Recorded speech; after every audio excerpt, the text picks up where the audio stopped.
But in the current case, we have a commissioner of police, we have a senior superintendent of police, and 2 chief inspectors commanding this unit. This is the unit that provides the core protection or the core management of the security of His Excellency the Deputy President.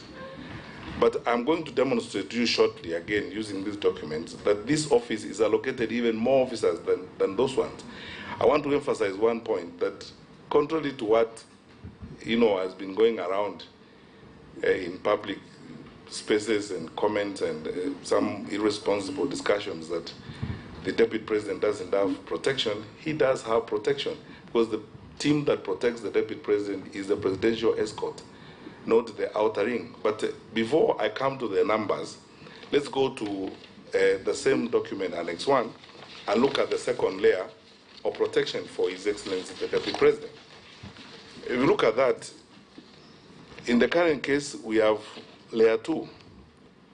This layer 2 is the outer security layer, which brings together officers from the SGB, officers from the prison service, officers from the critical infrastructure protection unit, and this has got 121 personnel dedicated to His Excellency the Deputy President.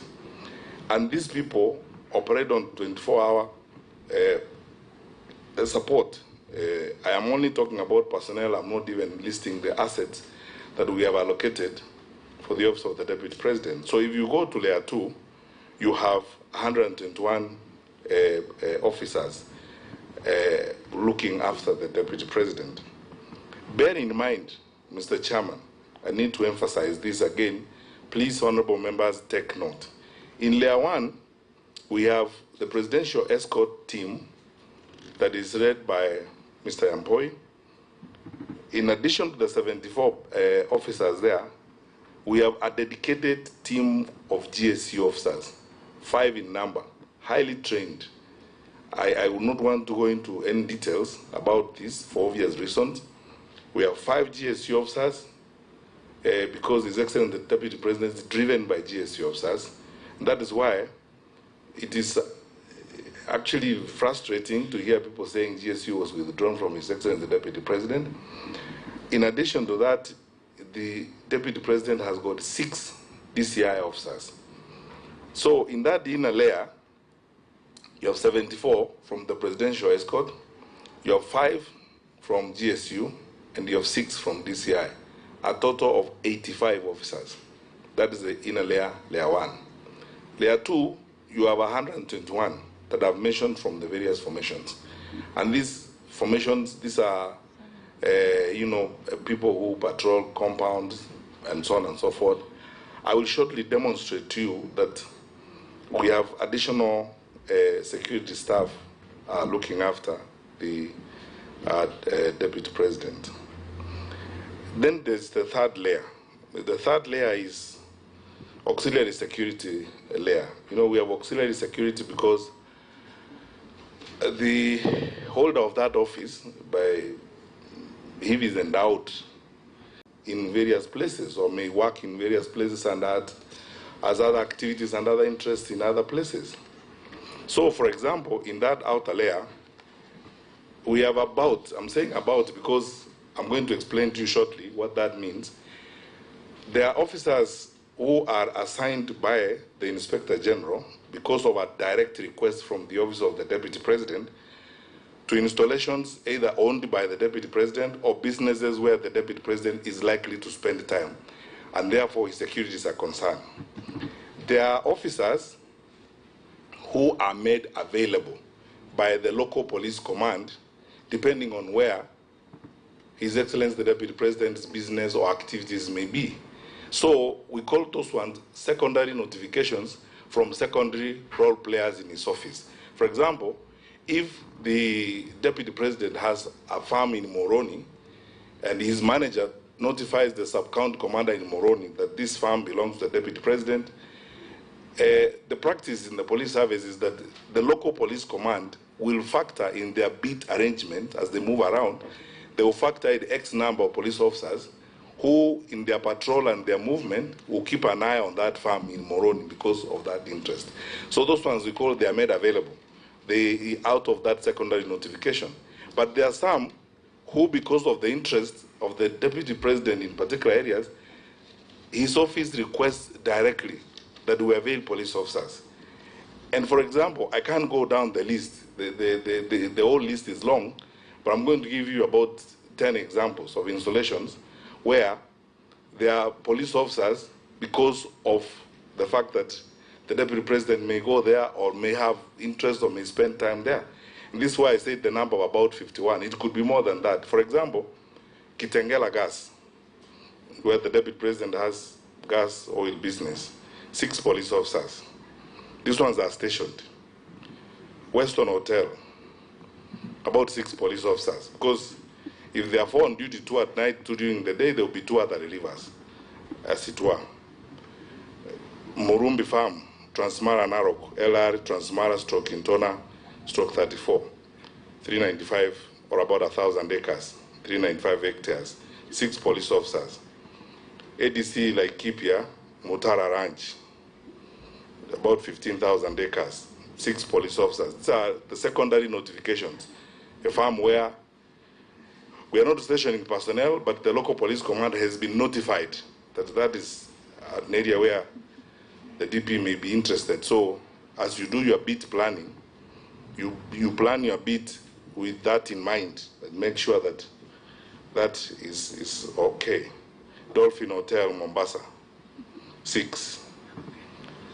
Mata Farm, Taita Taveta, about 2,500 acres, LR 10287/10/11, 6 police officers. There is a private residence in Elgon View, we have 4. There's a poultry farm in Eldoret, we have 4. There is a private residence again here in Eldoret where we have 3 prison warders and 1 AP. There is also an installation, for example, called Kwai Island Development Limited. I think this is Wilson Airport, where there are 2 hangars and 5 helicopters. The local police command is notified by secondary notification to avail about 5 police officers to look after that.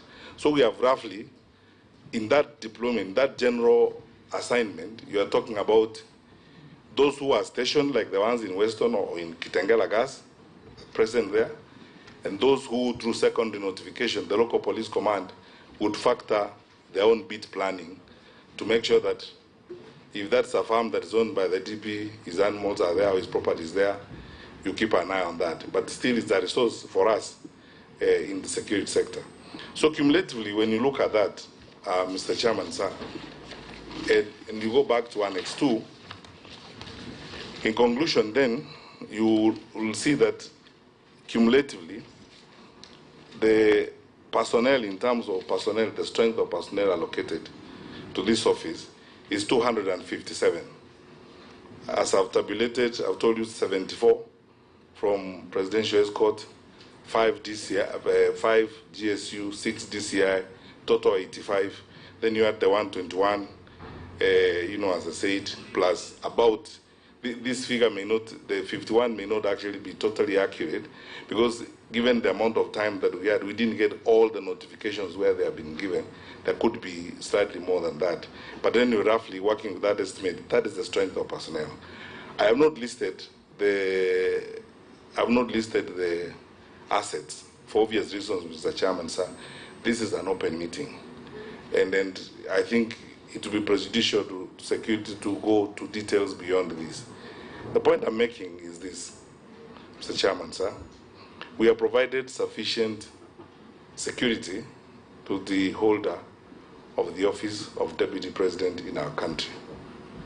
And as the CS in charge, I want to assure both the committee and the country that I am not aware of anything in the past or in the present that has come close to threatening the security of the holder of the office of the Deputy President of the Republic of Kenya.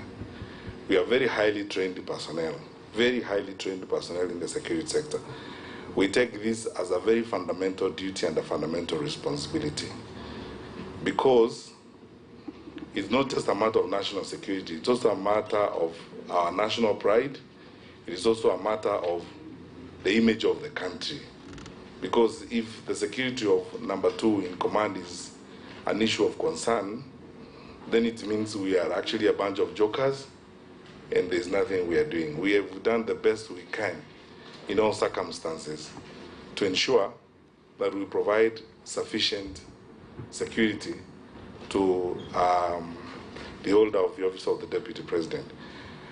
As for the rearrangement, Mr. Chairman, sir, I would like to say, I will not talk about withdrawal. There was no withdrawal. It's a rearrangement of the second layer of security by the Inspector General of Police. The Inspector General exercises discretion, but in matters of that kind, he also consults within the structures of the security sector, the National Security Advisory Committee, NSAC, the National Security Council.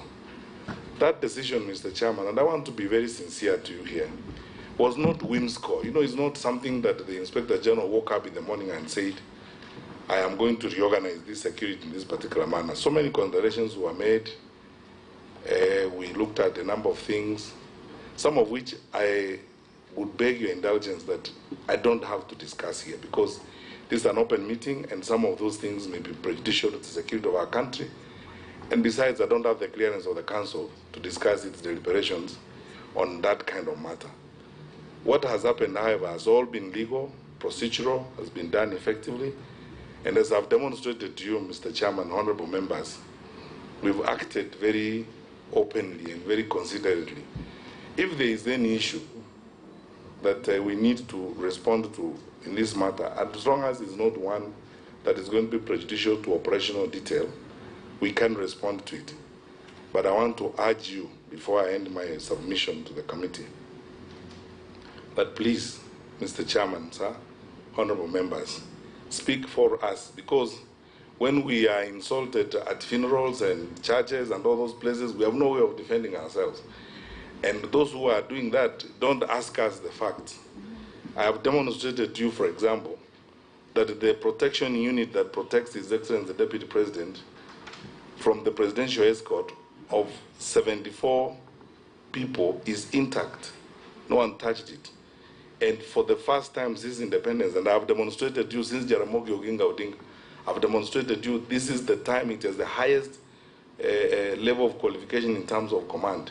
We are serious enough. So it's not right to insinuate that there is failure on our part or there are gaps in what we are doing. There are no gaps at all. Everything that is being done here is being done procedurally, and everything that is being done here is being done clearly according to the law. Thank you, Mr. Chairman, and I very respectfully submit. Very well. Thank you, Honorable CS, for that submission. I'm sure members are now well informed and they'll be able to engage. So members, I will give chance to those who wish to clarify further. But even as I do that, I am interested to know, because I've looked at this table, which is of interest, that is Annex 2. And all the way from when Honorable Jaramogi Oginga Odinga. Bila shaka huyo hapo ni waziri wa masuala ya ndani Daktari Fred Matiang'i akitoa maelezo zaidi kwa kamati maalum ya bunge kuhusu usalama, kutoa maelezo kamili kuhusiana na usalama wa naibu rais Daktari William Ruto. Na hapo ndipo nakamilisha muda wangu hapa studioni kwa kipindi ambacho kilikamilika cha News Center, nikimwalika mwenzangu Nicholas Wambua aendelee kuongoza ama kuendesha meli hii ya mashua hii ya leo mashinani. My name is George Maringa, na kuacha na mwenzangu Nicholas Wambua aendelee kukuarifu mingi tu kwenye taarifa za leo mashinani. Taarifa kuu ikiwa ni maelezo ya waziri Fred Matiang'i kuhusu usalama wa rais. George Maringa, unataka kuharibu vipaji. Unaanza kuzungumza swala la kipindi changu. Mtazamaji, hizi ni taarifa za leo mashinani na kupeleka moja kwa moja hadi pale katika bunge la taifa ambapo Bwana Fred Matiang'i anazidi kuhojiwa kuhusiana na usalama wa naibu rais William Ruto. Bila shaka ni taarifa ambayo tunaipa kipaumbele. Naomba tuelekee kule moja kwa moja na tuwasikize. from Kirinyaga and there were security issues there. How does that sit with the challenges that you have? Does it then also pose a challenge for your provision of security? Secondly, what caused the rearrangement? I don't know whether you'll say that is a security issue, but what caused that rearrangement to happen for the security of the deputy president? And then I will also leave it to members. You just pick all of them and you will answer. We'll start with Honorable Chipkut, then we'll go to Honorable Albere, and then Honorable Masara, in that order. Then we will take round two. Chairman, permit me to ask the following question to our respected Cabinet Secretary, Dr. Fred Matiang'i. Fred, you are a great man. We are discussing a national discourse, a sensitive issue. Where I come from, this issue has raised a lot of tensions. And therefore, let me ask two questions. Deputy President William Ruto, security has been downgraded suddenly. Was this move justified? And if so, why now? In the countdown to general election, all presidential aspirants have been, it has been a tradition, our Cabinet Secretary, that their security are reinforced. And me personally, I believe in unity in diversity. I'm a man who took my heart. The great gospel singer, an Israeli, once said, truth is constant. According to Article 131 of our Constitution, A, His Excellency Uhuru Kenyatta is the President, head of states and government. According to Article 131B, he is the Chairman of Security Council. According to Article 131C, he is the Commander-in-Chief of Kenya Defense Forces, 5-star General. And according to Article 131E, he is the symbol of national unity, Cabinet Secretary. Whereas, according to Article 130, William Ruto is the Deputy President of the Republic of Kenya, as well as his principal assistant. Their relationship with the President are like conjoined twins. Their relationship are symbiotic. You can't separate the two. You are suitable enough, you are competent enough, you are a scholar to interpret the Constitution.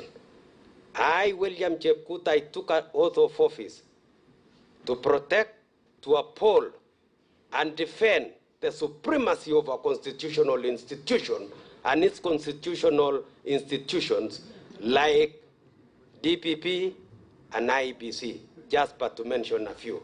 Having said that... Okay, member, now ask the question. You have laid the background. Yeah. Now ask the question. Having said that, Cabinet Secretary, I submit with a lot of, because we want to tolerate each other. Let's tolerate each other, let's forgive each other, let's commit each other, let's accommodate each other. I want you, it is my sincere request, that return the security of Deputy President. That is my submission. You will be able to take that, Honorable Albere. Thank you, Chair.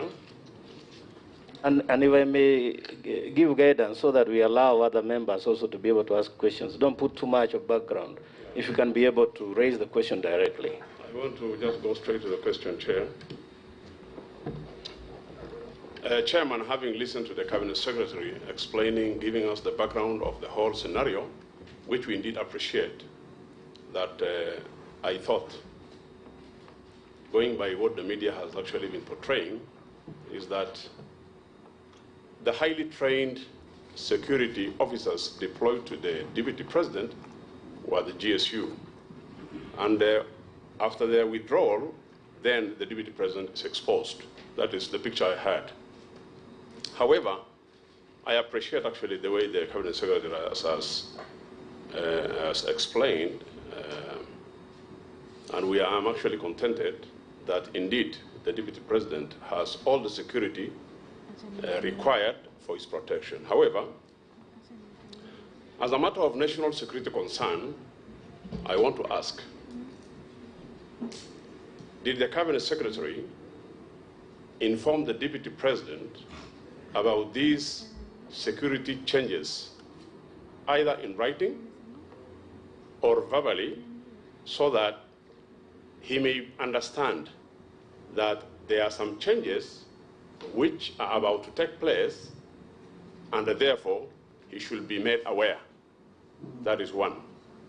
Secondly, Chairman, I also would like to ask the Cabinet Secretary, other than the security personnel, the physical officers deployed to provide security within the establishments, either the Deputy President or even the President or other dignitaries, as explained in Annex 2, people who had served not only as vice presidents, because we have high dignitaries who have served all their life in serving our country, whether there are other technological gadgets, for instance, like CCTV or even drones for that matter.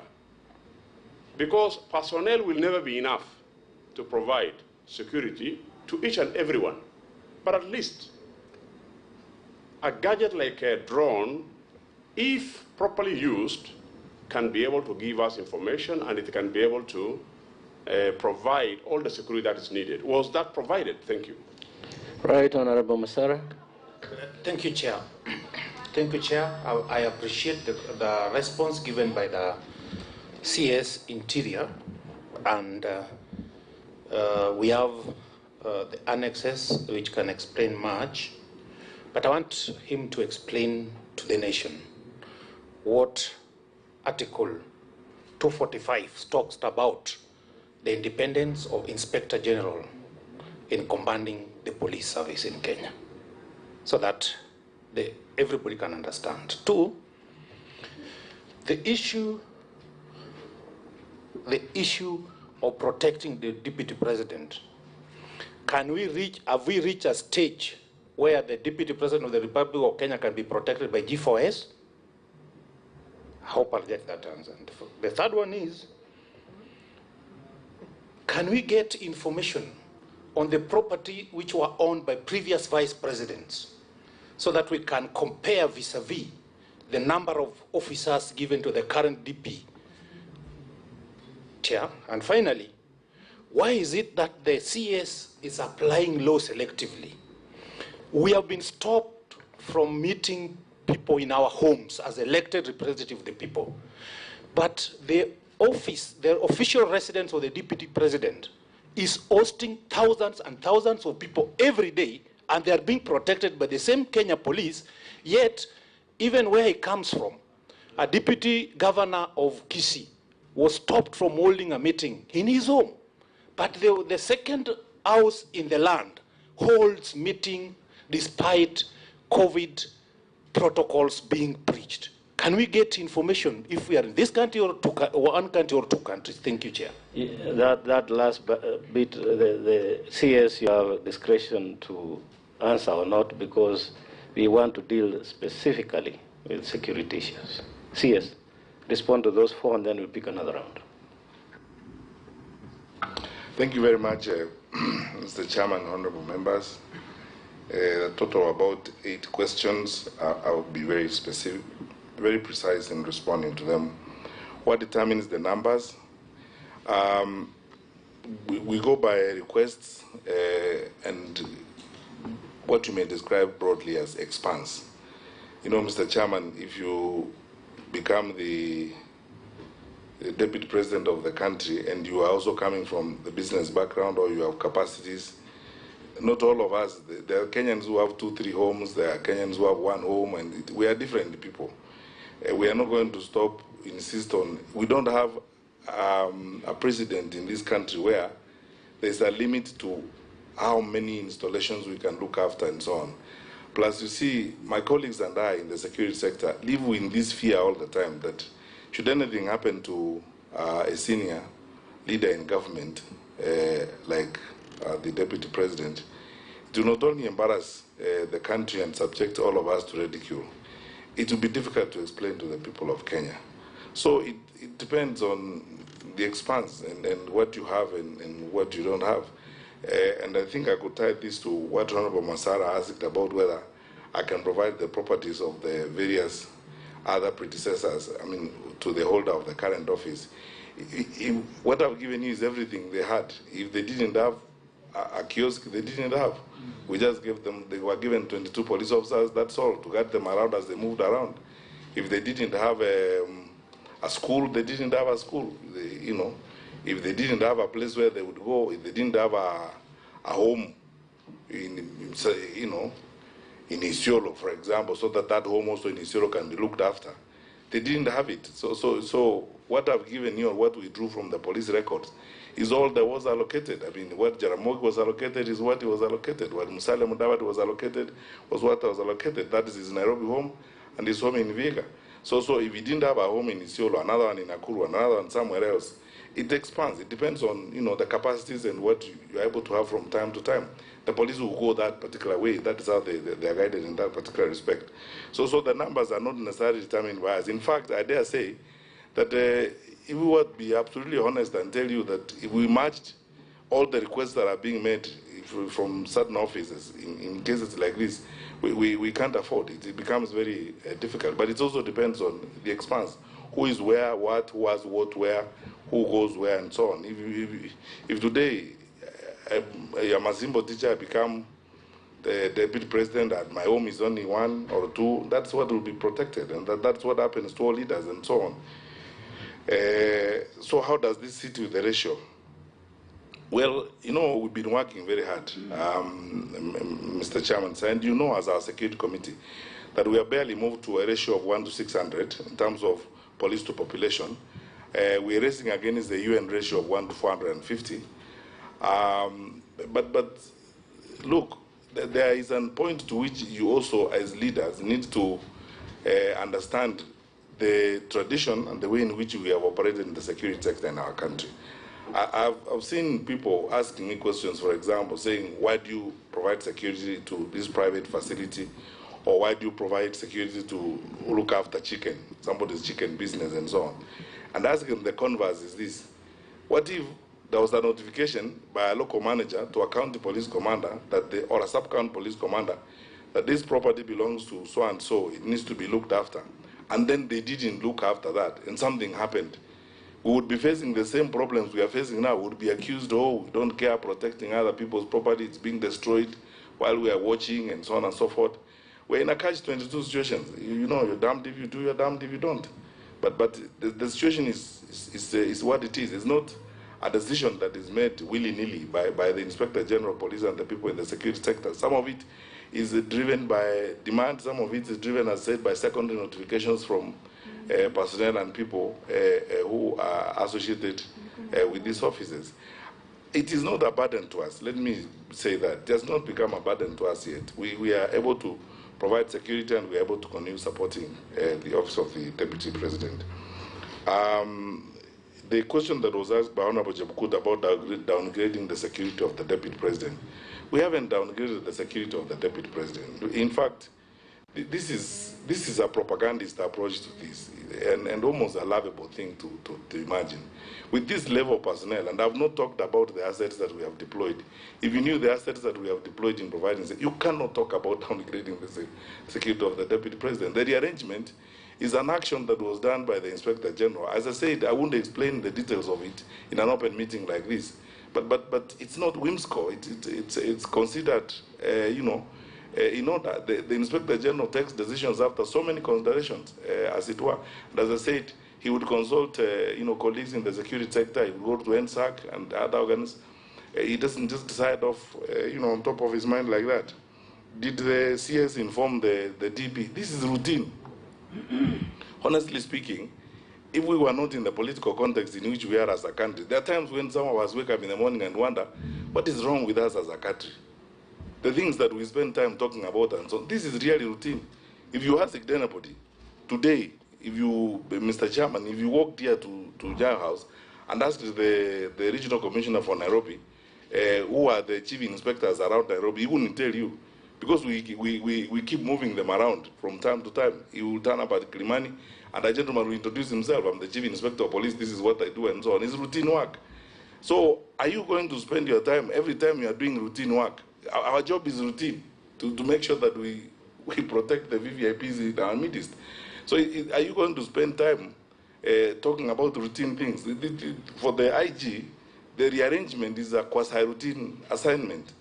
And then this is not something for which I would write a letter to His Excellency the Deputy President. Or why would I write a letter about, then I would be writing 10 or 15 letters, because how many times have we reorganized personnel, not just there or in any other installations? I would be writing a letter to every minister. Every time we rearrange security, I would be writing letters to every constitutional office holder, to the Speaker of the National Assembly, to the Chief Justice. Every time we rearrange. Maybe, yes, you can tell us, because you have stationed, you said you stationed 74 GSU officers there. Are they constant, the same people, or do you keep changing them? And do you then address the DP, or do you tell him when you want to change them? Or they are the same people who started and are still there? The presidential escort team is an exclusive team across the country. They are exclusive because they are trained, they are prepared for that job. The commanders of that team are people who have been working with His Excellency the Deputy President for a long time. We haven't changed them. That is the cause, as I showed you in Annex 1 of my document, that is the core team that provides security to His Excellency the Deputy President. Probably, actually, if you were changing those ones, you would have reason probably to tell the Deputy President. But these others are doing almost routine work. So why would you write a letter every day or inform him every day? The presidential escort team is intact. Its commanders are intact. They are the same people who have been working with him. They are there. He has not expressed any concern about any one of them. And they have been working with him all along. He has not raised any issue. And if he did, he would probably raise it with the Inspector General who's here, and the Inspector General has not informed me of any of that kind. But these others, like Layer 2, Layer 3, and so on, you can't be communicating on work that is supposed to be done by office holders like the Inspector General. They're basically doing their work. That's why some of us are actually wondering why the hullabaloo when we are doing the rearrangement that we are doing, or the Inspector General is doing the rearrangement that is doing. Have we deployed other technology to support the Office of the Deputy President? Mr. Chairman, I ask the indulgence of the committee. My colleagues here, the heads of the agencies, will not allow me to discuss operational issues and the difficult issue. All I can say here is that we have sufficient assets, and actually, because of the budget that you have given us consistently, our acquisitions have kept going up year in, year out. And we have acquired sufficient assets to protect our leaders. There is none of them who is in any particular danger. And of course, the Deputy President of the country is not in any danger at all. We have sufficient assets, we have sufficient personnel, we are fine, and we are protecting him without a problem. I would not like to go to operational issues and address those kinds of. The independence of the Office of the Inspector General, that is why sometimes we ask the question, do we actually respect this independence? When the Inspector General takes discretion because of information he has, makes presentations and raises issues and talks with us and so on and so forth, and then every so often we come back to excoriate him, to Mr. Chairman, as our leader in security, you know this. And all of you members of parliament who belong to this committee, you know the number of decisions that the IG makes on a 24-hour cycle is incredible. We can't second guess them. They make these decisions independently, but of course they consult with the other organs of the security environment. And we all agree with them on this particular decision he made to make the rearrangement. We are all aligned, we are all agreed. I wish those who are actually raising concerns about this, especially because they have access to facts and they can get this information, they look for the information and facts about it. Allow me, Mr. Chairman, sir, to not comment anything about that issue of G4S. I don't want to trivialize the matters of this country and the security of our country in that kind of manner. I don't want to be that petty. I mean, we are a serious country. We are respected around the world. We are a serious government elected by the people of Kenya, given serious responsibilities. I would not like to comment and to be so flippant as to comment on things like those about chief wives and so on. On the issue of, lastly, applying the law selectively, you gave me discretion to skip the answer, but suffice it to say, we are not applying the law selectively. Sometimes it boils down to people also taking moral responsibilities as national leaders, because it gets to that point. The lives of the people we lead is also a matter of your moral responsibility as a leader. Thank you, sir. We will pick the second round. I'll pick Honorable Nimrod, Honorable King'ang'i, and Honorable Ambogu. Chair, before you go, a very important question of mine has not been sufficiently answered. Which is it? Article 245. In regard to what? The independence of the Inspector of General in managing the way it has been answered is not coming out clearly. He has done. I thought he did. I was listening so carefully. He answered and he said that's an independent office. So in short, unless Honorable CS, you want to put in 2 words so that we also make progress. The other members also want to ask some questions. Yes, Chair. But let him go. Let him have a go at it again. You know, Mr. Chairman, it's a raging debate that has been existing in this country for a very long time. When people talk about independent officers, you're independent from what? Because you see, government is organic in its nature. You know, the Inspector General exercises independence of command. In other words, in terms of deployment and making decisions on what he needs to do and how he executes his duties and so on. But that does not mean that the Inspector General does not work in an ecosystem of constant consultation.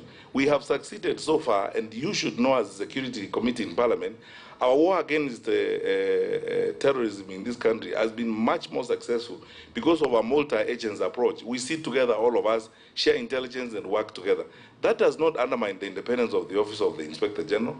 It doesn't undermine the independence of the Office of the CTF. In other words, in exercising his powers as the Inspector General of our country, Mr. Matiang'i has taken a decision, run it by all of us, which we are happy with and we are all aligned, and the reasons for which he took the decision are sound and clear, and we accept them, and we support what he has done, especially because we know it has not introduced any gaps or exposed anyone to danger. So no one has infringed on the powers of the Office of the Inspector General. The Inspector General has not abused his powers. We have continued to work very well. I am satisfied with what he has done, and I have not forced him to make that decision. No one has forced him to make the decision, but he has been responsible enough to consult with us and share the information he has with us, and we agree with him. Thank you, sir. Honorable Nimrod. Thank you, Chair. First, allow me to start by conveying my confidence with the heads of our security services, that is the DCI, the 2 DIGs, and the IG, on their training, on their capacity to do strategy and also command over security organs.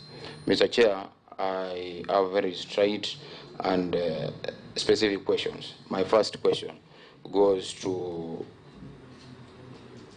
on Annex 1, Mr. CS, you said you never touched nothing on Cordon 1, or the inner circle has been touched. But the second circle, that is the second cordon, was touched. There is some interest in 3 residents of the Deputy President.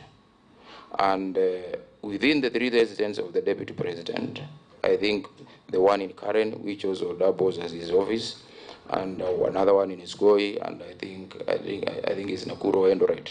That one is where the second cordon, we have GSU officers who are undertaking the guarding services of those residences. The GSU officers were interchanged with Administration Police Service officers. There is also, apart from the interchanging, there is also the aspect that there were reduction in numbers. it was not 1-for-1, as in you remove 30 GSU officers and bring 8 administration police officers. So I would want clarity on that. Did we remove GSU officers doing the second circle within these 3 homes of the Deputy President and interchange them with the Administration Police Service officers? And in that, if that happened, in the course of it, did we reduce the numbers of the personnel, of the numbers of the officers? Number 2, how is the command in terms of, we are talking of, especially because the first layer and the second layer, these are people who are always with the Deputy President. And at some point, they will find themselves at the same place. Let's talk of the current home. The people guarding the general areas and the presidential escort unit. These are all armed officers, are all officers under the IG, no matter where they're coming from. How is the command at that time? Who is in charge? As in now, we have administration police officers guarding the gates and the general areas. Then we have the commissioner of police. Then we have the presidential escort commander. Somebody somewhere, one of the officers has to be in charge of, at a certain point. We can't just have everybody in charge, 3 commanders from 3 different units taking charge of the same residence at a particular time. So who is in charge at that time? Mr. Chair, we are... Last one, because there are many interests, please. Mr. Chair, it's better we take the whole day here and accommodate these questions. You can ask that question, Honorable, please. You can ask that question then in the second lot, because the others also want to ask one question each. Oh, thank you. Yeah, because the Chair, the person we are talking about is in respect to what Honorable Chipugut has quoted on the Constitution, the duties of the President and what the President does to this country. In the same Constitution, in case there is absence in the offices of the President, the person we are discussing with the Deputy President is the person who will take charge immediately. So, actually, this is like a spare President, and it's not an office that we can discuss anyhowly. Chair, let me go by your instructions. My last concern. Order, let him finish. Which is a concern, actually. Which is in the answer, which need not to go. Order, I'll give you order. Just finish. Move to finish. Order. Yeah, Masara Tulisa Boli. My third issue, let me leave one of the questions and go for a concern. I believe the action taken has, in a way, opened up our security agencies to unnecessary scrutiny.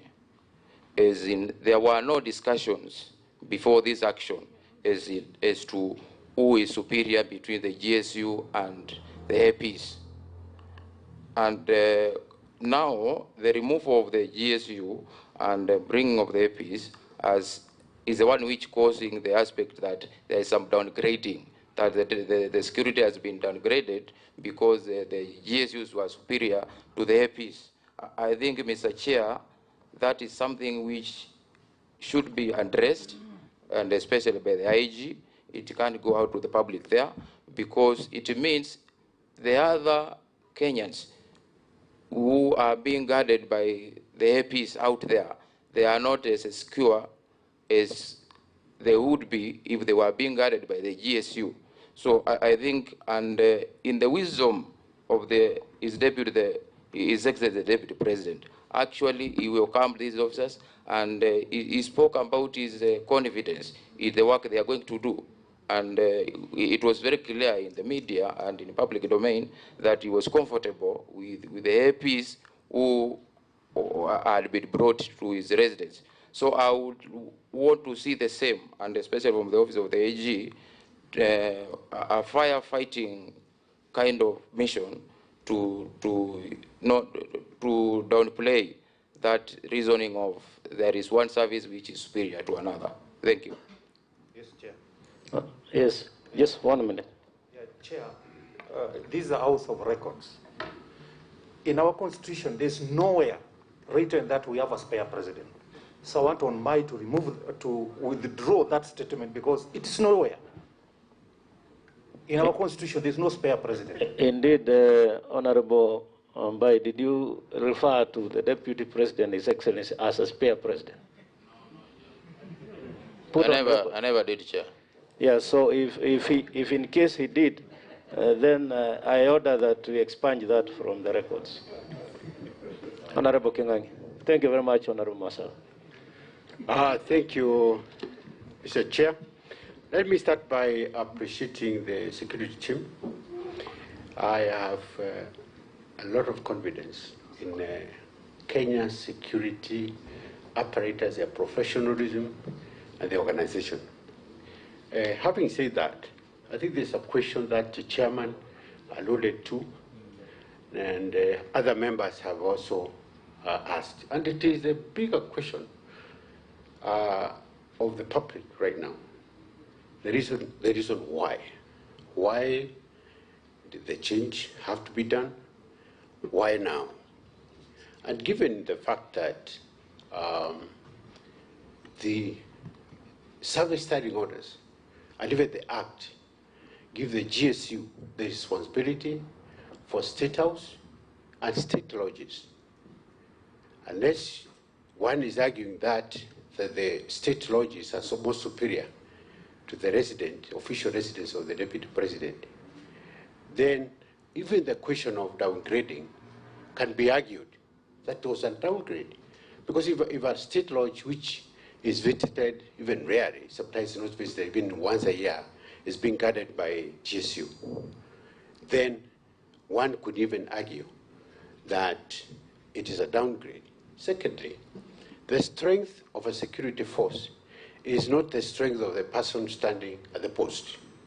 It is the strength of the chain of command, it is the strength of the depth, the backup, as we would call it. For instance, the G company that guards the State House is backed up by a Recce company, which has got sufficient equipment,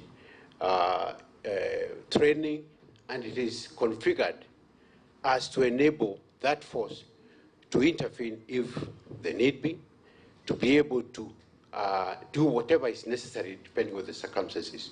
So if you bring the SGB to the equation, then what becomes of the chain of command? What becomes of the backup plan? How does it work? So the question why it was done, I think it's still pertinent, and I think it's a big question in the minds of the public. Finally, I don't want to dwell into this. I think as much as we talk about the inner security layer and the outer layer, it has been tradition, and it is also captured in the Act and the standing orders that the GSU does protect. So I don't believe, and I would like to be explained to how the Inspector General has discretion in changing something which is provided for by the Act and the standing orders. So my question is, why? Thank you. Yeah, I hear that the bigger question around it is, are there GSU officers guarding the residence of the Deputy President? And I think I hear that everybody, and it's cutting across all members. Let me clarify. Yes. The second layer, because that's the argument, that the second layer has been changed, the inner layer has not been changed. The second layer State House is still GSU G company, backed up by the Recce. And it would make sense. It would make sense when the second layer was GSU, backed up by the same Recce company, which has the capability and training to back up. I get. Now, the police chiefs are here. They'll be able to take that up. The last one was Honorable Mujib. But a point of order. Chair, I'll be asking my questions. What is out of order? And you are in the next round. Yes, I think as members of the Security Committee, we can also not just be throwing words. When you say State House should be guarded as same officers as the residence of the Deputy President, there should be reference to the law and the standing orders. And Honorable Matiang'i, the law talks about State House, state lodges, the President and the Deputy President, not the residence of the Deputy President. Yes, in fact, I had wanted that to come from the Honorable CS so that he can give us details. I had that question, but let him clarify on that. Honorable Ambu. Thank you very much, Chair. I will actually start my question from where Honorable Kaluma has just gone in. I wanted to ask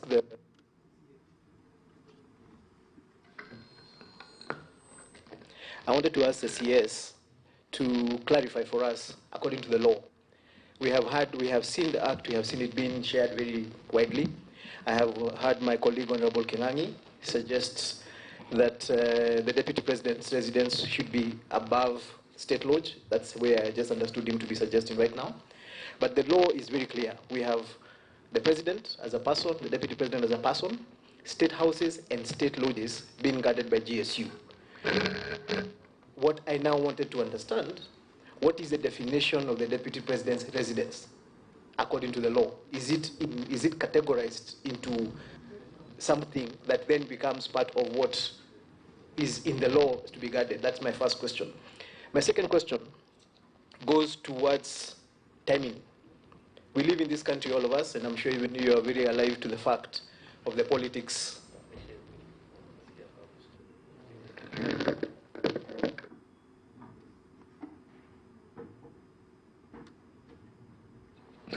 Thank you. I think this is better. But I'm sure you had the first question, so I'll just go to the second one.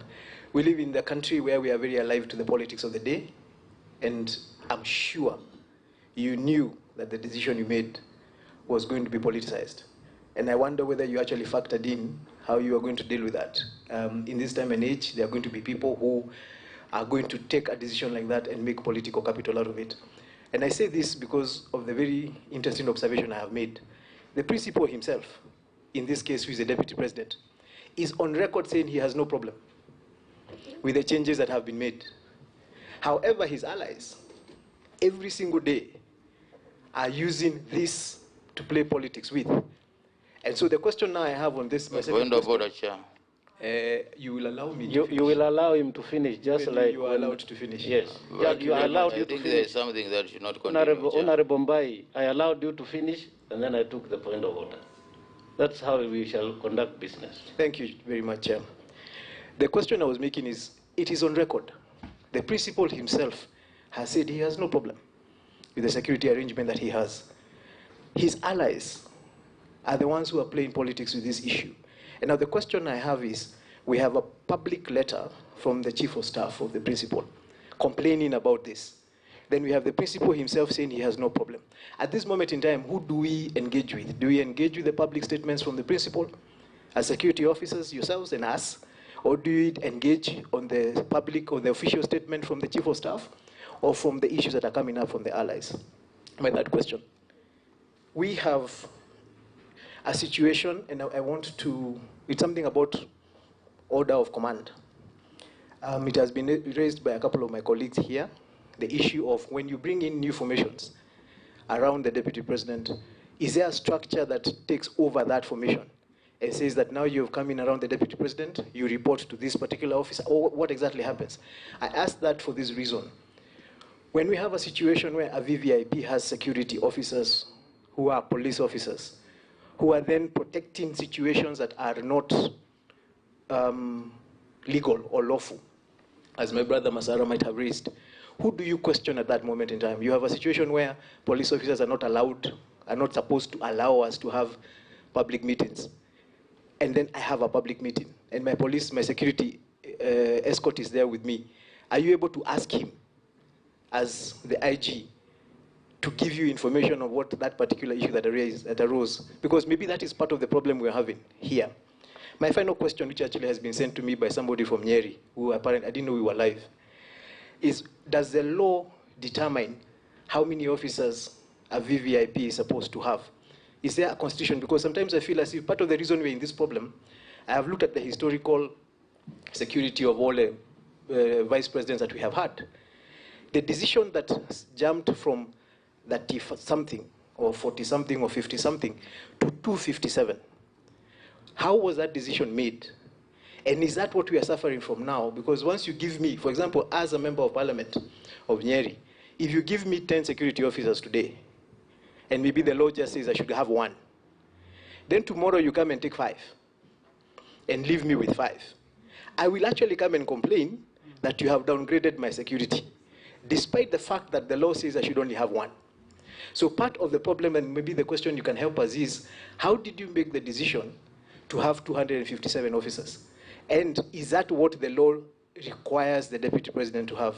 And at what point do you then reduce them? And does that go against the law? Thank you very much, Mr. Chair.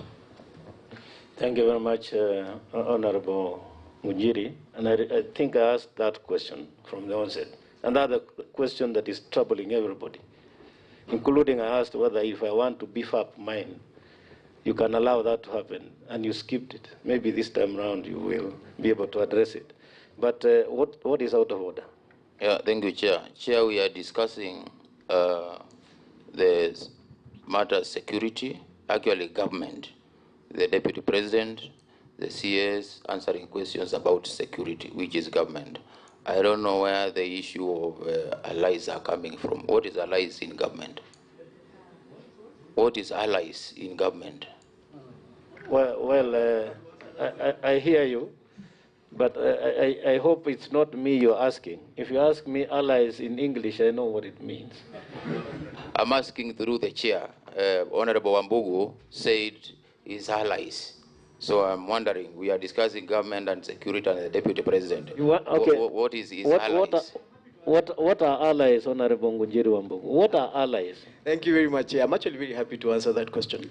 The reason we are seated here, just explain who allies are. The reason we are seated here the definition is that of allies. There was a complaint that was public. That is what has raised us, given us the opportunity to, made us actually summon the CS and his team. That complaint has been public. Allies are the people who are associated with the deputy president, his friends who are looking out for his interests.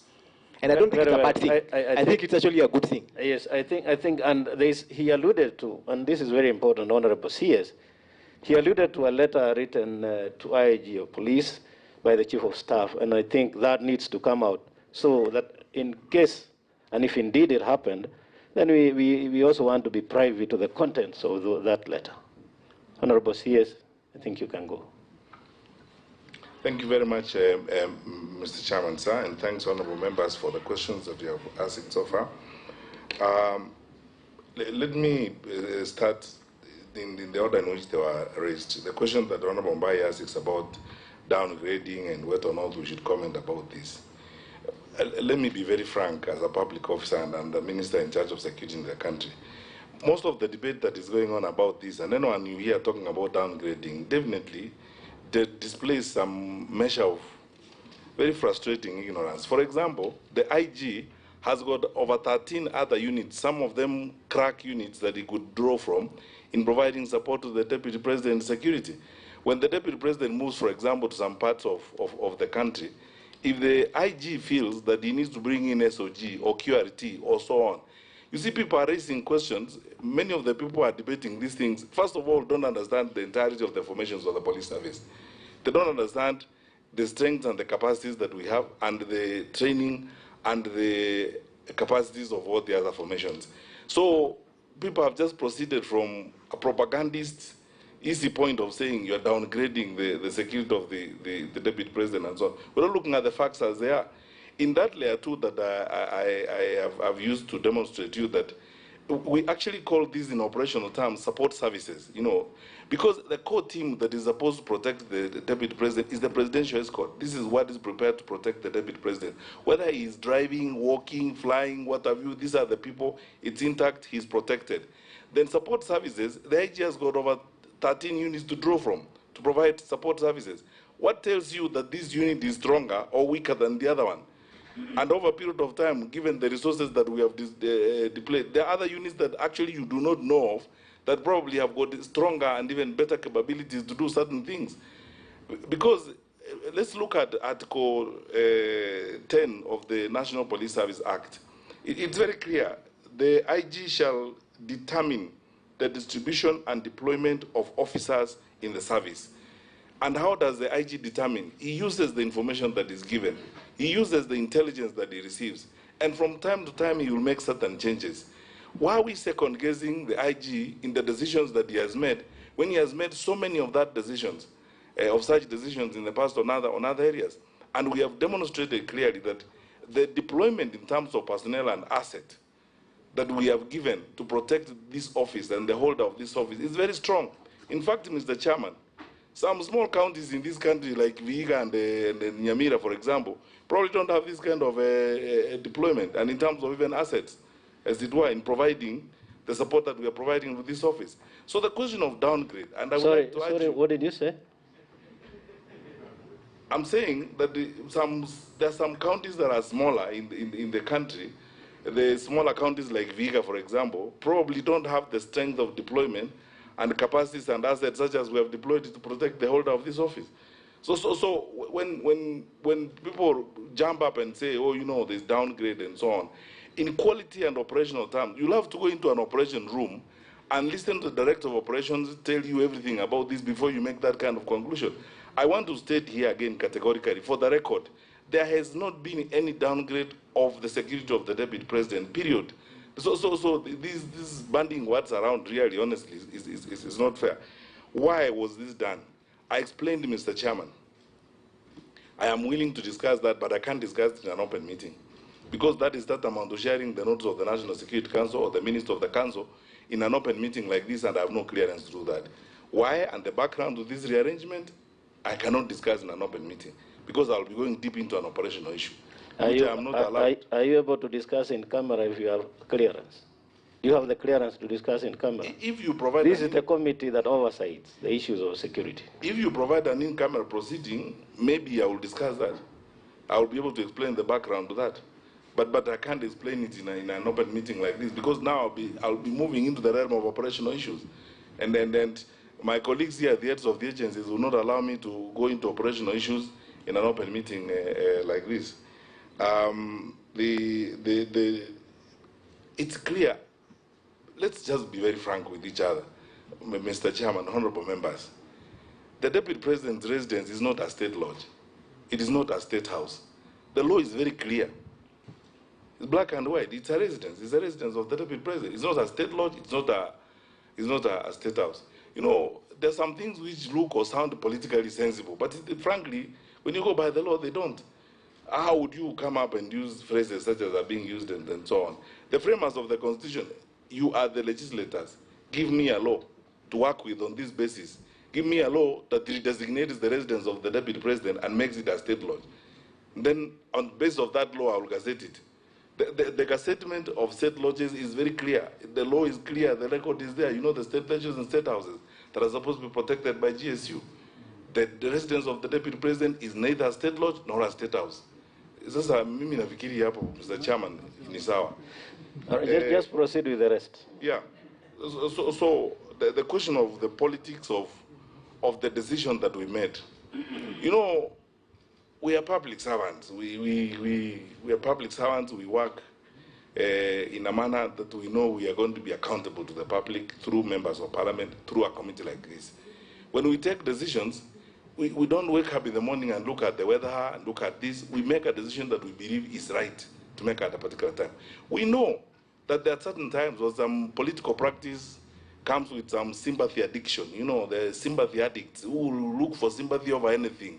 And we have watched that sympathy addiction around the country where, people draw sympathy over everything, and so on. But you see, let me ask you a question. As people who expect these wonderful, good people seated on my left here to provide security for you, how would you operate in an environment where they wake up in the morning and check the political temperature, the weather, before they make decisions? We believe in making right decisions. And the decisions that are right and necessary will be made, regardless of the time they are made. And as I keep saying, we in the security sector, we don't do this work to be popular. We would rather be right than popular. We want to do what is good for the country, what is good for the officers that we have been given to look after. If I had an opportunity and explained to you, and Mr. Chairman went into details about how this decision was reached at, you will be very happy with us, because you will know that we have made very serious considerations. And this Inspector General, this gentleman seated to my left here, is a very considerate and very responsible public servant.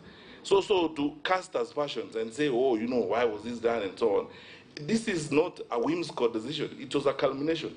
It was made after several considerations have been had. But as I said, I can't discuss those considerations in an open meeting unless, you know, you have an in-camera session at which I can discuss that, and I will share with you to an extent about that. The question of responsibility of police officers. You know, Mr. Chairman, this gives me an opportunity to respond to something that everybody asks me all the time. When public officers, for example, when members of government go to court and they are charged, for example, with murder or with very serious crimes, why does the Inspector General withdraw police officers from them? They do that because you don't want to put officers in conflict. Because you cannot get officers and tell them to go and commit a crime, or to accompany you to commit a crime, as it were. I understand, and I hear you, honorable members, when you are saying, if we are breaking the law, we are breaking COVID regulations, and we are in the company of police officers, what are we supposed to do? We all start, first of all, with the fundamental good faith in all of us. And as I said earlier, there must come a time in the positions that we hold when some of the actions we take are driven by our own moral positions. So if those leaders, some of them senior in society, feel that what they are doing is the correct thing, of course, it's for the public to judge, but we have kept pushing our police officers, and I am aware, because the Inspector General has told me, that he remains in constant communication with senior police officers in the command of those who guard such VVIP officers to ensure that they also assist in ensuring that the law and order is maintained.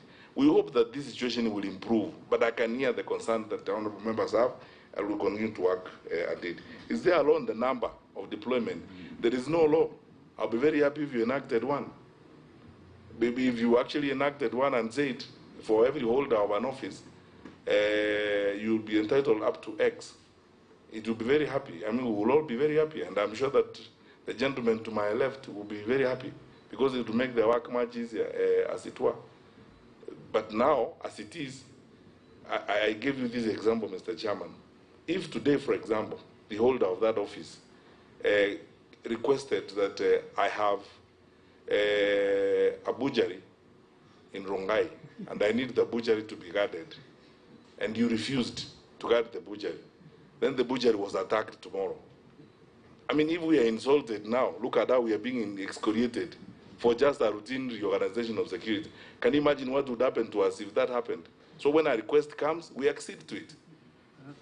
And then we keep moving forward. And all these wonderful men in the police service are doing so in good faith. And the question CS then was, up to what extent will you keep on acceding to requests? Up to which number will you then stop? Because as much as you're answering the others, you will now open this line for us to be able to ask for extra police officers or security officers, for that matter. Well, please enact a law. I think let's end the debate there. If you enacted a law that brought about limits, that brought about talked about numbers, and then we can be able to solve that problem once and for all. The letter from the Chief of Staff that was written to the IG and to the Inspector General, to the Head of Public Service, and copied to our PS, Dr. Kibicho. You know, the less I said about these things, the better. To be very honest with you, because of one thing. you can notice how, in some cases, Mr. Chairman, to be very frank with you, if we are not careful as a country, we are sinking to new laws. Where in this world, just tell me, Mr. Chairman, where in this world would a holder of an office of chief of staff in a senior office like that write a letter and put it in social media before it even reaches the Inspector General of Police? Where? And then so on. You know, this issue has been characterized by some very juvenile activism, petty propagandism, and so on. And then the facts are lost in that process. And we don't want, because we are respectful of the institutions that we work, we don't want to go that direction. And we are not going to respond to those kinds of antics. We will do the work that we have been asked to do. That's why you have noticed that there hasn't been any correspondence from any one of us, including our Inspector General of Police. Because there are some institutions, if you subject them to disrepute, you erode the institutional respectability of your country, as it were. You end up vulgarizing the authority and legitimacy of those offices. Because the ideal situation is that if you are a chief of staff in an office like that and you have a challenge, you go to your charge. Your charge is the head of public service. You don't even write to him. You pick up the phone because you have an extension to him, and you ask the head of public service for a cup of coffee, and you discuss those things internally. This new wave where everything is written and sent to social media, this propagandist attitude, we have a responsibility, Mr. Chairman, and I want to undertake to you as a public servant. We have institutions, we inherited these institutions, and we have a duty to hand over institutions to the next generations that are intact with the respect that they deserve. The respectability of security sector institutions is not going to be vulgarized and dragged through the mud because of sympathy addiction and all that kind of thing. Thank you, sir. All right, okay. We will then take Honorable Mbai, you have already spoken. So we are going to the next people. There are people who have not asked questions. Honorable Rosa. Honorable Kaunya.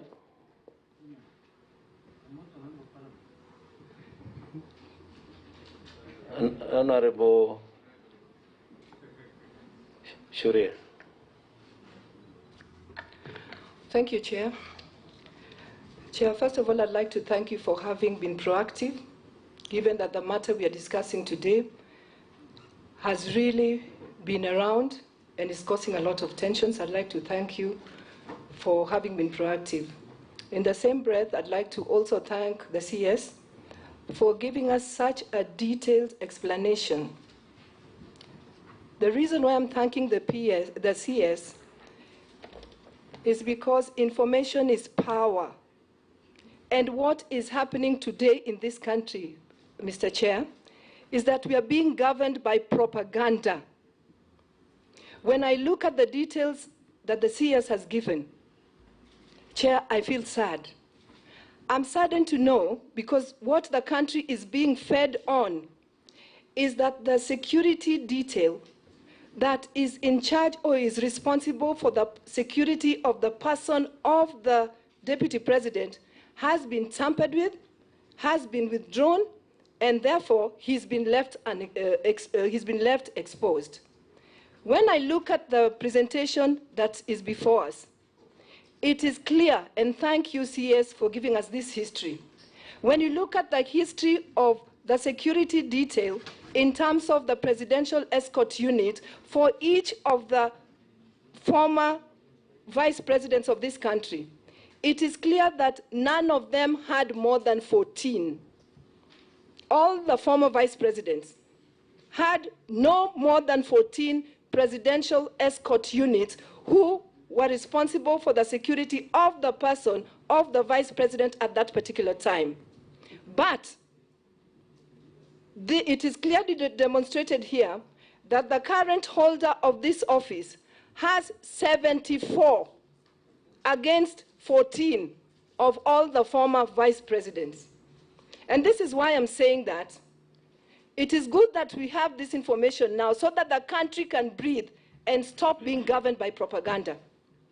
When you compare the 74 to the 14, I will go further and look at the security in totality, where the current office holder has a total number of 257 or thereabout, either looking after security in his person and also security of his businesses or private businesses.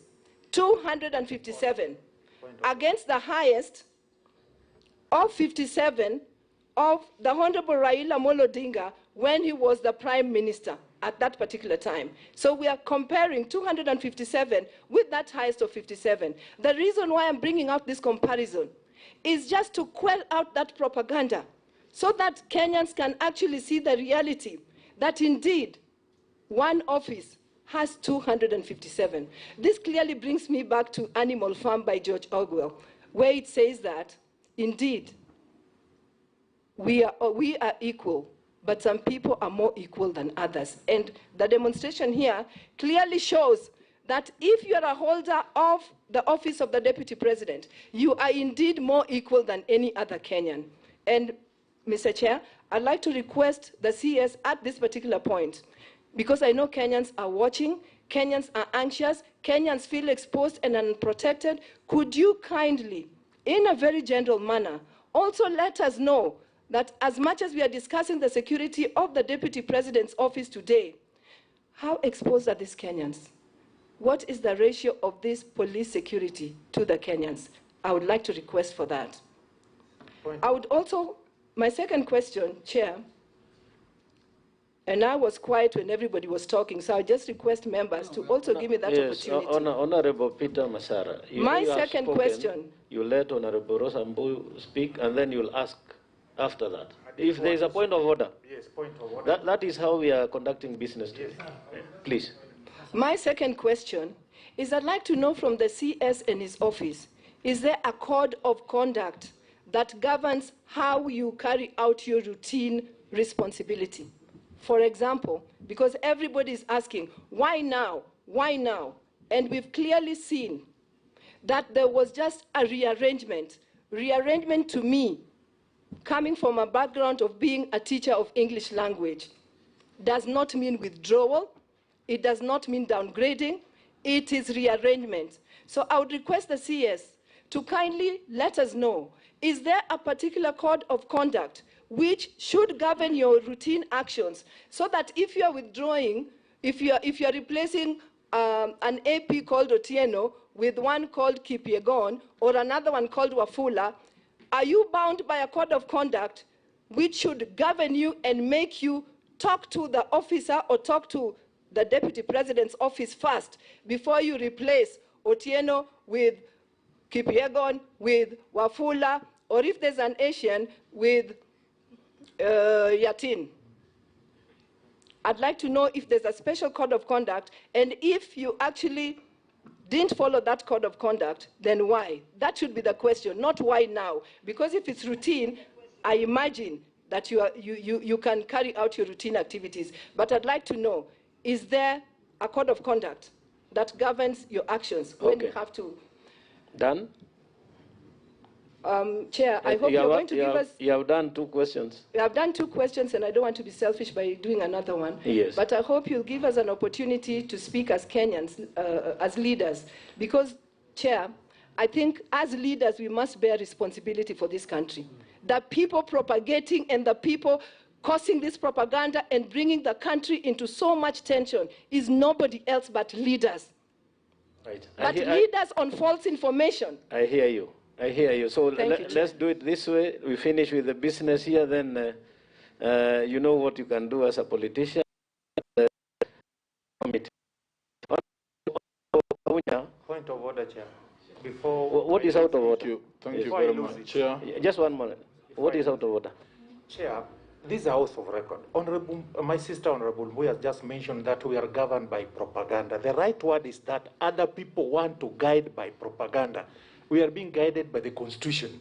The current government is governing this country by Constitution. But those who want to take over using propaganda. No, let us stop that debate. Chair, but what I said is, seemingly, Yes. what the current You is are a going on teacher now. of English. It's like. Yes, I heard you. And Chair, a teacher of English cannot make silly mistakes like that. I heard you. So if there was a mistake, it will be corrected. Honorable Kaunya. Thank you very much. Honorable Kaunya. Thank you very much, Chairman, for giving me this opportunity. Chairman, I have two questions. Chairman, speaking with the background of having undertaken training for some of these officers that provide VVIP training and the critical infrastructure and vital installation protection. Chairman, last year, that is 2018, His Excellency the President, Uhuru Kenyatta, launched a police reform program that was meant to harmonize the command and control of officers in the field. And this, I believe, was implemented. And my question is, Chairman, my question to CS is if indeed these reforms took place. And in these reforms, Chairman, you'd recall that under the Constitution, the National Police Service is comprised of two units, the KPS and the APS. The distinctive roles were clearly specified in this arrangement of the reform, where the APS under DIG APS was to undertake that protection, critical infrastructure, the border, our borders under the border patrol units, and of course the protection of the VVIPs fell under that unit. And the Kenya Police Service were to undertake other roles as specified. And these roles, I believe, if that was implemented, and I think that's a question I want to ask the CS, then the question of all these rearrangements is actually, Chairman, misplaced, because the units that are supposed, and they have been trained very well on protection of very important people, VVIPs and VIPs, are the General Service Unit and the APS. And Chairman, you recall just a week, 2 weeks ago, Chairman, we were at Kanyonya, Chairman, you'll recall, where we have the Border Patrol Unit and the training. You witnessed the kind of training of the QRT, for example, the Quick Response Unit, is one of the most well-trained units that actually is supposed to be guarding the president. Now, based on that reorganization, CS, if you can clarify, even for the public, to understand that. The second question, I believe that our police officers are well professionally trained and they are doing a good job. Of course, they need to be funded in those areas of shortcoming. But, Chairman, there is something that needs to be clarified by the CS, whether there's a gap in law in terms of the numbers we deploy, more particularly, Chairman, I want to give an example. In America, when Donald Trump was elected to be president, he resigned from all the companies he was guarding. I think there's something not very, very clear about what the CS brought out, that requests for guarding of even a butchery. I think this question has either gap, and I think the CS, if you can clarify, then, Chairman, I would propose as a committee, we come up with amendments to make sure some of those gaps are fixed. Thank you, Chair. Thank you, thank you. I thought you would start by saying you were previous commandant of which college? Chairman, I was commandant of the AP Training College at Embakasi, and some of these officers who have been deployed to guard the deputy president are some of the most well-trained internationally, not local training. And I'm very have the confidence that they have what it takes to do the job. Thank you. Honorable Shule. Thank you, Chair. Mike, I have two questions for the CS. There was this famous gentleman by the name Kenei. Could he tell the committee, was this gentleman a GSU officer who worked at the DP's office? Was he a GSU officer or an administration police officer? Question number two. Tongi.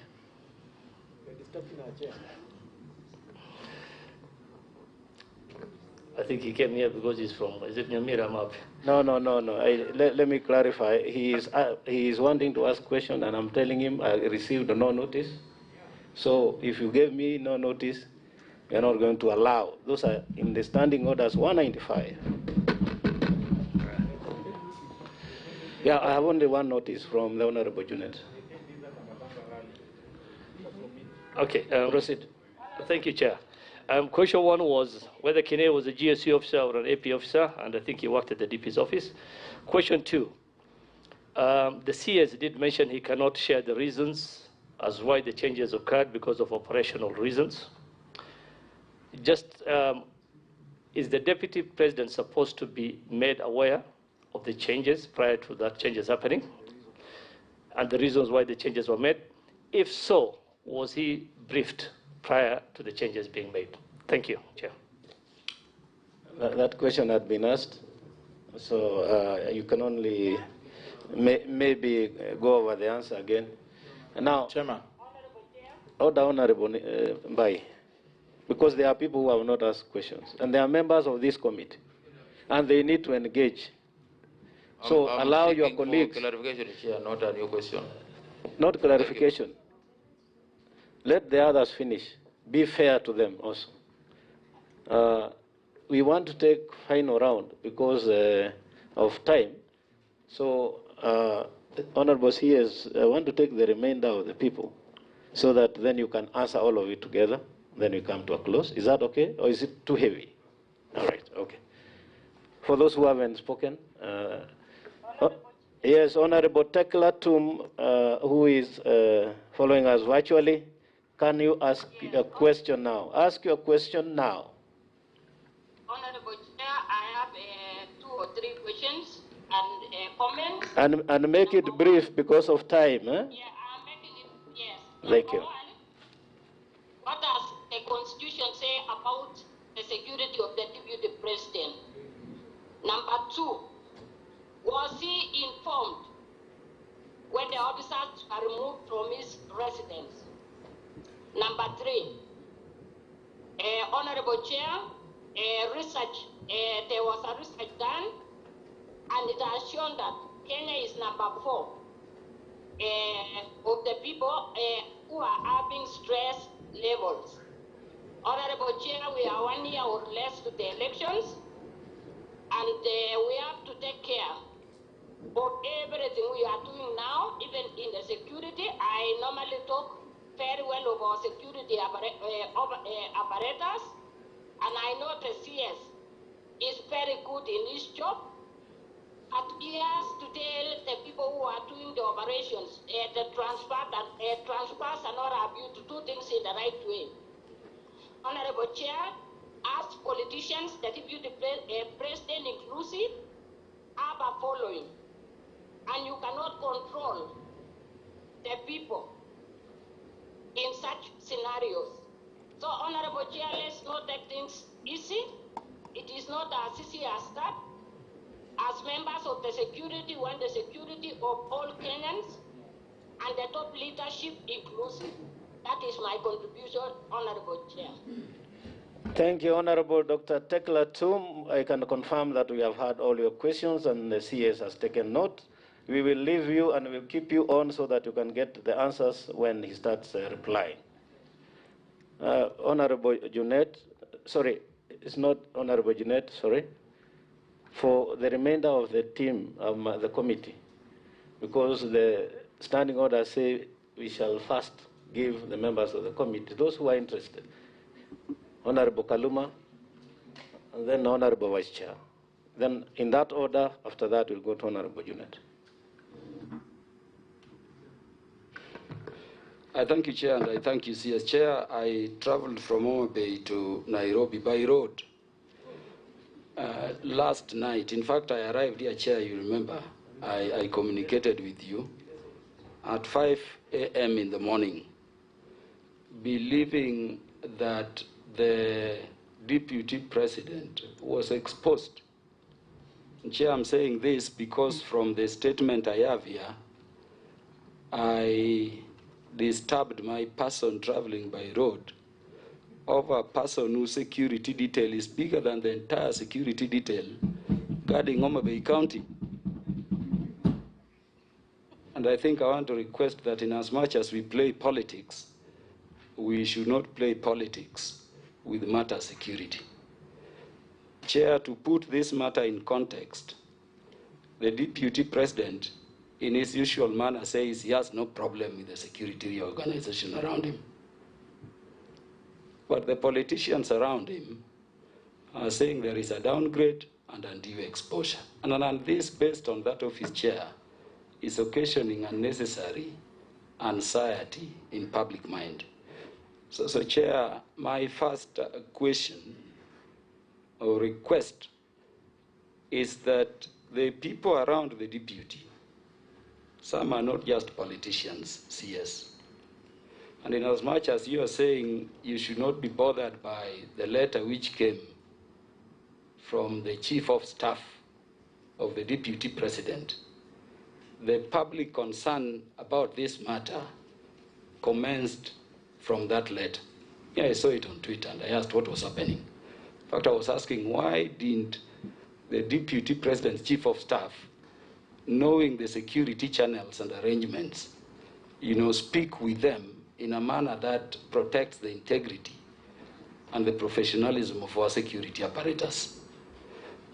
So that, Chair, I will be seeking your directions at the end, that in as much as the CS and his team say they are not politicians, they want to do their work and leave it at that, the matter of the conduct of that Chief of Staff in the office of the Deputy President, being an employee under our charge as Parliament, is a matter that must be dealt with.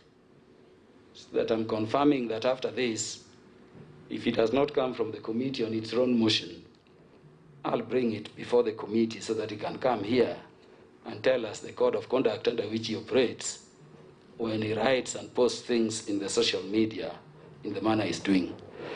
But CS, this matter has been taken as a discourse outside there because the members of the public and the media, which is our main channel of communication, do not take time to understand the law beginning with the Constitution. In fact, CS, I'm shocked at the manner and the extent to which our very competent officers in the administration police service have been undermined. When you hear people comparing our APs to even G4S, I think we don't understand what the administration police service is and the Kenya police are. So I would have requested that because the media is here and Kenyans are watching, you have elaborated not only provisions of the standing order. I think for the sake of the public, you would have, made a few mentions of it now that the media is showing these proceedings. And more particularly, Chair, the units which have been created under both Kenya Police Service and Administration Police Service and what they are in charge of.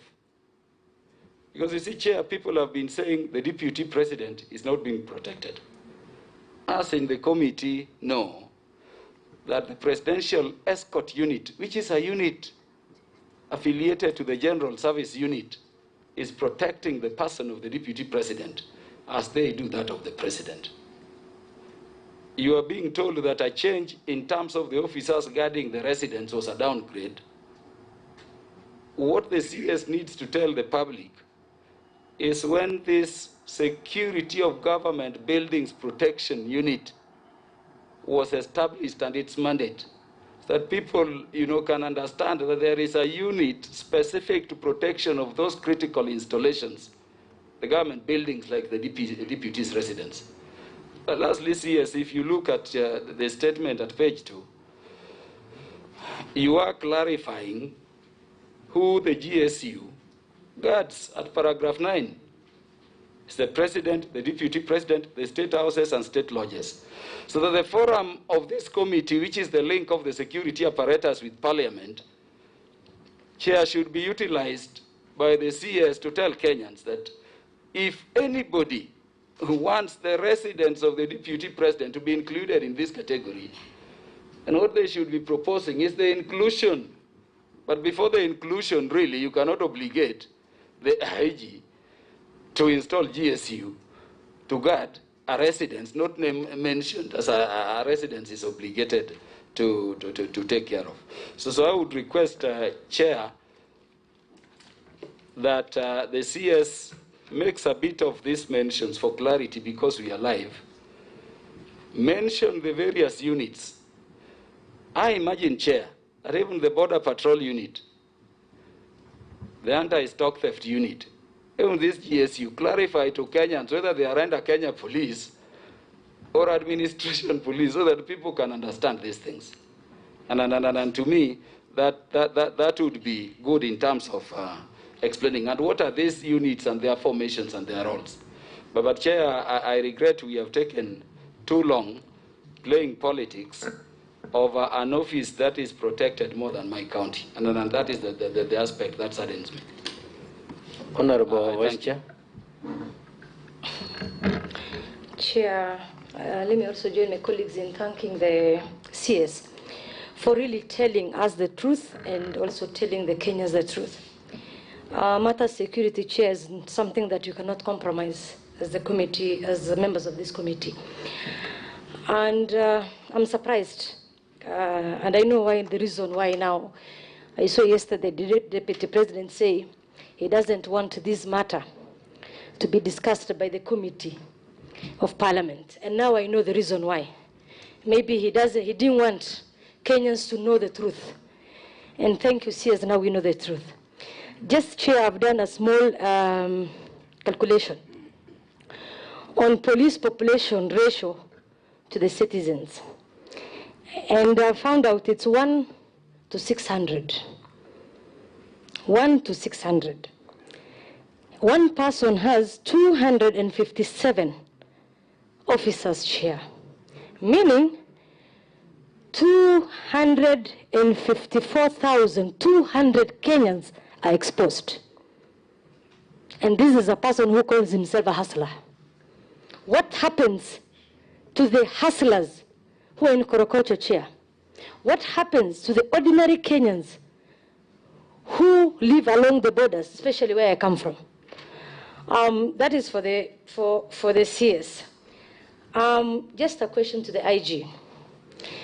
CS, you told us there is direct request from the VVIPs or the Deputy President to the IG.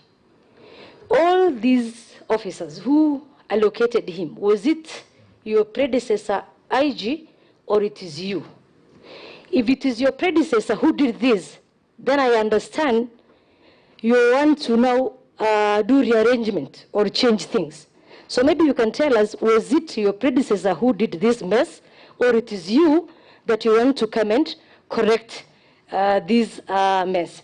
Lastly, my chair to CS, we have been seeing politicians who have been faking arrest so as to blame the security so that they can have sympathy, incite Kenyans, so that they can be seen like they are the lesser or they're being treated unfairly.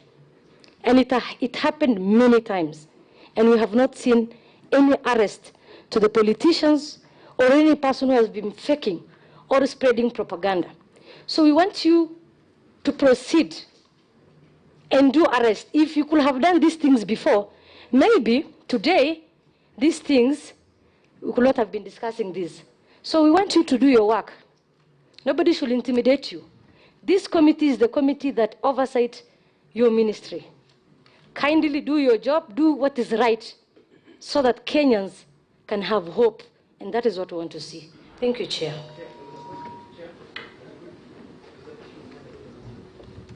Which question was not answered? Chair, I've just Your realized question? There's a question of mine that wasn't answered that I would hope that he's going to answer. As he Which answers. is? That when you're discussing matter security with the office of the Deputy President, who should we listen to? Should we listen to the Deputy President? Should we listen to the Chief of Staff? Or should we listen to his allies? So that we are able to know when we have an official complaint, who should we listen to? Because if we have one situation where the Deputy President says he's okay, then his allies say he's not, and then the Chief of Staff says he's not, who, as a committee, should we be listening to? Thank you. I think that's fairly straightforward. Honorable Junet. Chair, I was to get a clarification. Thank you so much, Chair. Chair. Honorable Bai, just let me finish that round. I'll give you that clarification. But I hope it's not another question you're asking. All right, okay. Chair, thank you, Chair. Chair, in accordance with the standing orders of Parliament, I wrote a letter to you yesterday requesting to attend the committee as a friend of the committee. And I want to thank you for accepting my request. That's what the standing order says, that you write to the chair of the committee. Initially, first I misunderstood. I wrote to the speaker, but I retrieved it. I wrote back to you. Having said, Chair, I have just one or two questions, Chair. First, Chair, according to the document provided by the minister, and you see, Chair, government is run through traditions and precedents. And the previous traditions and precedents, Mr. Chair, have shown that the former holders of the office of the Vice President or Deputy President had very few numbers of policemen or women, 22, 24, 12. We are dealing with a case of 257 here, Mr. Chair. 257, Chair. Chair, where I come from in my constituency, the last census, the population was 204,000 people. And the number of police officers who are there are not more than 70, 80 in my constituency. When I divided that by this 204, one police officer is guarding 3,300 people in a day, especially the night is worse. One policeman is guarding in my constituency 3,300 people, Mr. Chair. And here we are discussing 257. My question actually is not about the law now, because we have all agreed there is no law that guides how to assign a policeman to VIPs. But it's a question of morality. I want to ask the minister in charge of security whether this is moral to give one person 257 and people in my constituency have only 80 police officers. And why I thought he was revamping that private security so that they can guard private enterprises properly, so that they are regulated and private enterprises are safe. Now, when the minister and the IG are deploying policemen to private premises, what will the G4S do? What will these private farms do? Because that is their work. You have taken policemen to butcheries, to guard butcheries. Surely, what will this? We have over 100,000 employees in the private sector, in the private, these private security firms. What will those officers do if you're deploying to every hotel, every butchery, a farm in Taita Taveta, 2,500 acres of land with cows? You're deploying policemen there, hotels, policemen, everywhere policemen. What will these private citizens, what will they guard, Mr. Speaker, Mr. Chair? So I want to ask him, how moral is that also? My question is based, laws are made to guide morality. Let's leave laws alone. Let's now go to the morals of our society. Whether it is moral to deploy a policeman to guard your private enterprises when we have over 100,000 Kenyans who are employed to do the kazi of private security. Lastly, Chair, it's very surprising that we have Kenyans who are not properly secured. Cattle wrestling in the Rift Valley, theft everywhere. And then you can deploy 257 security members kuchunga shamba ya kuku, shamba ya samaki, nyumba ya mpango ya kando. Chair, I'm done. I don't want to ask another question. The minister must apologize to Kenyans, Mr. Speaker. Mr. Chair, why that happened? Honestly, he must apologize. Leave alone removing or deploying. He must tender an apology to Kenyans that it will not happen again. Thank you very much. What were you clarifying, Honorable Mbai? Thank you, Chair. The reason I've been very persistent is, Chair, I've served as an administrative police officer for 14 years. And it pains me when I see the deployment of administrative police officers being termed as a downgrade. It can't be. These are officers who are highly trained. My concern is, we know in their rearrangement, and especially the current resident of the Deputy President, GSU officers were moved and administrative police officers from actually the right unit, which is supposed to guard the Deputy President's residence, were deployed. What never came out clear is about the numbers, because I asked how many GSU officers were moved and how many administration police officers from the SGB were deployed. Yeah, I remember, yes. Thank you. That is also straightforward, Honorable CS. I'll allow you then to have a go at the answers. Then the tail end, we will ask you to do the remarks after we have listened to the answers. And remember, there are questions that you had not tackled, like Honorable Ambugus, that one from Honorable Mbai. You'll also, in the process, answer them. Chairman, I'm here. Thank you. Order. Order, Honorable Robbie. Yes. I've been raising my hand. You raise your hand, but you don't belong to this committee. And I hope you have not come to create drama. No, I'm not. Yes, we have standing orders. And the standing orders dictate, Honorable Mbai, that you write to the chair 24 hours before. Chairman, I notified you yesterday. Listen to me. You write to the chair 24 hours before and even indicate the subject matter you want to address. So we have done well to allow you to listen. That is good enough. Chairman, I wanted to beyond that, if you then proceed to disrupt this committee, I'm not disrupting. We will follow the standing orders. I'm not disrupting. Okay. So you listen to what is going on and allow me to take your cool. This committee chair. Honorable Robbie, please. Honorable Robbie.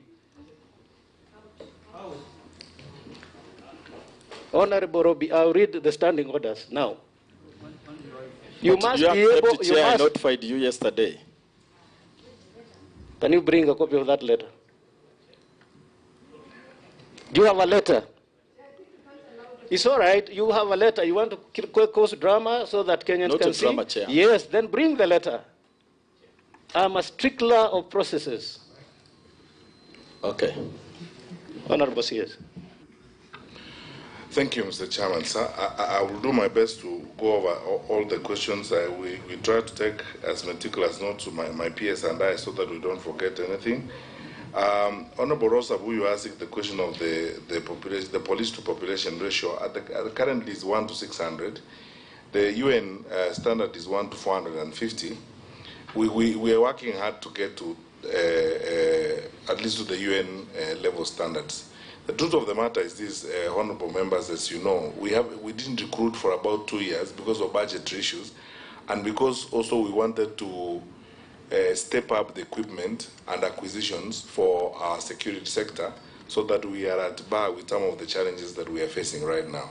Now that we have resumed again the recruitment, we will be working hard, subject to budget allowing, to ensure that we move fast enough to meeting the standards. And I know that you asked the question in the context of the deployment that we now have explained that we have done with the Office of the Deputy President. I understand, and I think this issue has come up again and again. We, Mr. Chairman and honorable members, we learn through experiences. Now all of us as a country are learning, because this is intertwined with a question that was asked by another member of parliament. I think it's Honorable Kaluma who said, what happens to, no, it's Honorable Ogu Kaunya who talked about businesses and public office. Because the expectation is that when you are in public office, you're supposed to walk away from private sector responsibilities so that then the two issues don't clash, such as cases we're having to deal with.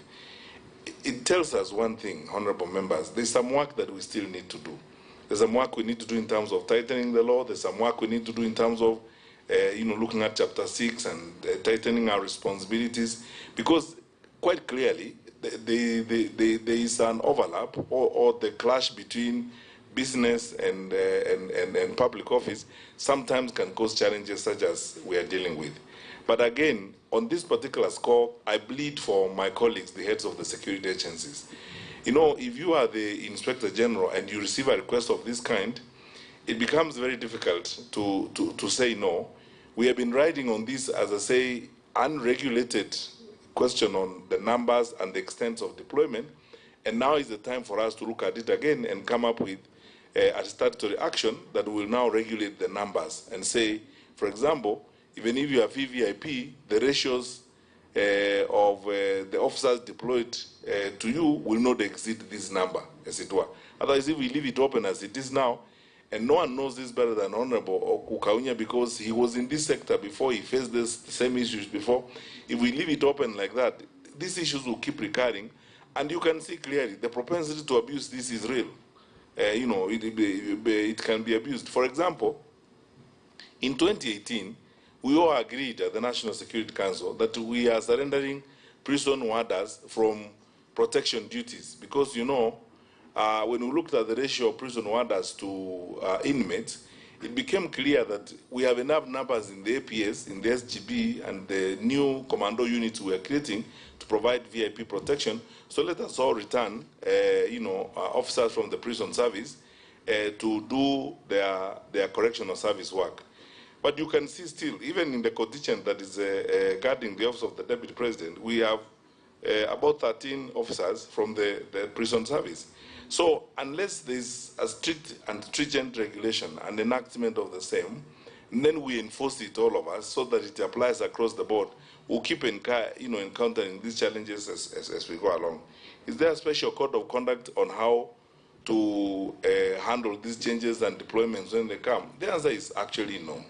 As Honorable Buyu asked. Because as I said, we cannot second guess the Inspector General of our National Police Service. He takes decisions on our behalf throughout. He takes decisions on a 24-hour cycle. And he has the best intelligence and information to make certain decisions. So we cannot require him that if I want an officer from my ethnic community, you must write to me and then I get the letter and so on. There's no security system that operates that way around the world. We are becoming more and more modern, the state. So, in respect, therefore, I'm saying, Mr. Chairman, that there is no code of conduct that was violated in this case, in terms of the changes that were made. Nothing was violated. And in fact, there's a question I don't want to ask now because it can steer us off to another debate. How is it that these questions are being asked now when we have done this rearrangement several times before, even in that office? How come these issues are coming up now? And we've done so many of those rearrangements before in many other VVIP offices, including that one.